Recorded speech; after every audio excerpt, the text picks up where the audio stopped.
بسم الله الرحمن الرحیم. سلام.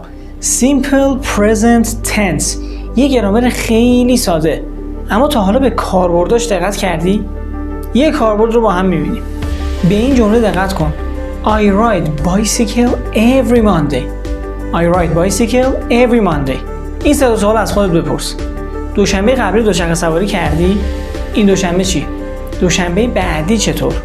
کاملا صحیح. یکی از کاربردهای Simple Present برای کارهایی هست که تکرار میشن. I ride bicycle every Monday. هر دوشنبه. I do my homework every night. هر شب. حالا شما یه جمله مثال بزنید و از Simple Present برای کاری که تکرار میشه استفاده بکنید. توی کامنت ها حتما جملتون رو بنویسید. منتظرتون هستیم.